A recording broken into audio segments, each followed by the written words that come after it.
Seeing none, let's move on to Mr. Axelrod.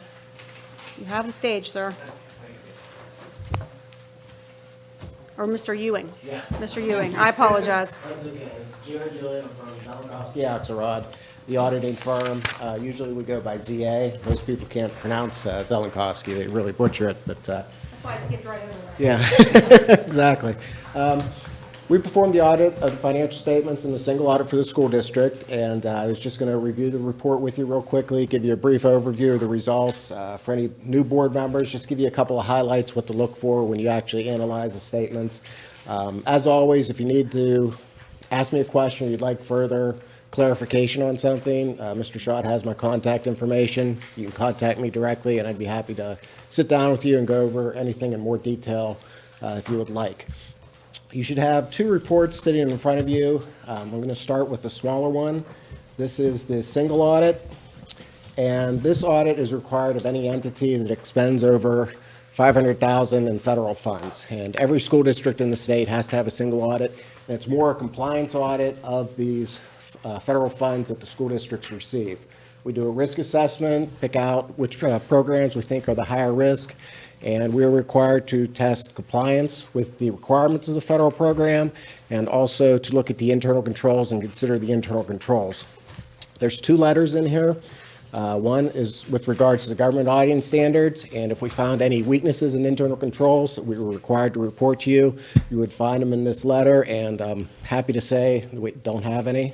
The business office and the federal awards department has done a fantastic job. Also, there is a letter with regards to the particular programs that we looked at, and this year it was a Title I program. Again, there are compliance requirements with eligibility, procurement. There are 12 different requirements we have to look at. If we had any findings with respect to those programs, you'd see that in this letter. Again, I'm happy to say there were no findings whatsoever. Also in here, you'll find a schedule of the federal awards that the school district receives. It's listed. You'll see the amount that was received for the year and the amount that was expended. The expenditures is the important part because that's where we based our testing. As long as we have those numbers are good, that's the best starting point we could have. And again, Paul does a wonderful job. I have very few school districts where the business manager can actually prepare this themselves, and Paul does a fantastic job. There's also a schedule of findings and question costs in this report, and I'd just like to say the title is a little misleading. It's more just a summary of what's in this report. If we had any findings or question costs, it would be detailed in here. This is what the regulators pull out when they get this report just to see, hey, did you have a finding or a material weakness to report? They pull out this and look at it first rather than reading the whole report like they should. And the last page is just a summary of prior year audit findings. If we had any resolved, they were reported there, but we did not have any last year. Okay. The thicker report is the audited financial statements of the school district. And the way this report is set up, it sort of goes from a summary to more detail. You'll find our auditor's report on the very first couple pages after the table of contents. And at the very bottom of page 1 is our opinion on the financial statements, and it's an unmodified opinion, and this is the highest form of assurance that we can give on the financial statements. That, again, means that we had no findings. We did not have to make material adjusting journal entries that we weren't expecting to the financial statement, that everything is in accordance with auditing standards generally accepted in the United States of America and also government auditing standards. Right after our auditor's report is management's discussion and analysis, and this is just a sort of a summary that is written by Mr. Schott. It compares last year's figures to this year's figures, maybe gives some reasons for some increases or decreases, gives a little look towards the future of things that may be happening that may impact the financial statements in the future. It's a good read. It sort of helps you understand the financial statements a little bit more detail of what's than what we can do in the financial statements on our part. After the management's discussion analysis is the government-wide financial statements on pages 11 and 12. And this is a look at the financial statements of the district as a whole.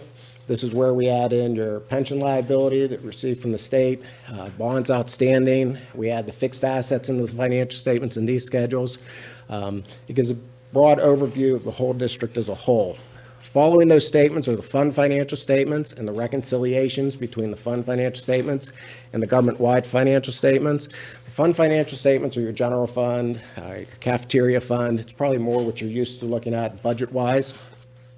It's a little bit more detailed.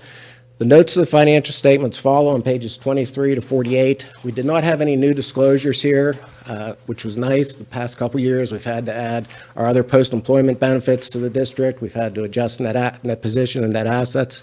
For prior years, we didn't have any of that this year, except on page 30, I would like to point out there are a couple new GASB statements for next year that'll impact the school district. Will be fiduciary activities. Right now, basically, we're just showing the account balance, increase and decrease. Next year, it's going to be required to have basically a statement of revenues, expenditures with regards to fiduciary activities. Those are your scholarship funds and student activity funds.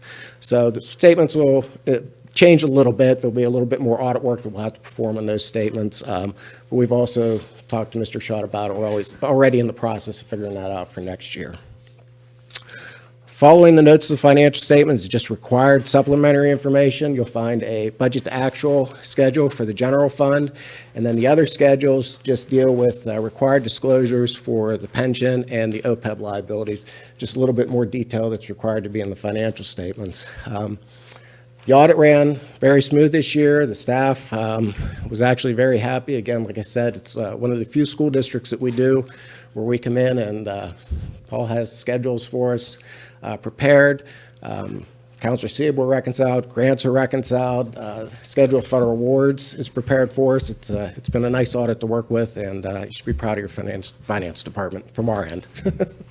Thank you. Congratulations, Mr. Schott, on a job well done. Yeah. You're number one, Paul. Nobody's better. And if there's any questions, I'd be happy to answer them. Again, feel free to contact me anytime if you do have a question, a couple weeks from now, tomorrow. Not to put him on the spot, but is there any questions right now before he sits down? It's a lot to take in, Yeah. but it's great news. Appreciate it. Thank you, Thank Mr. you, Ewing. guys.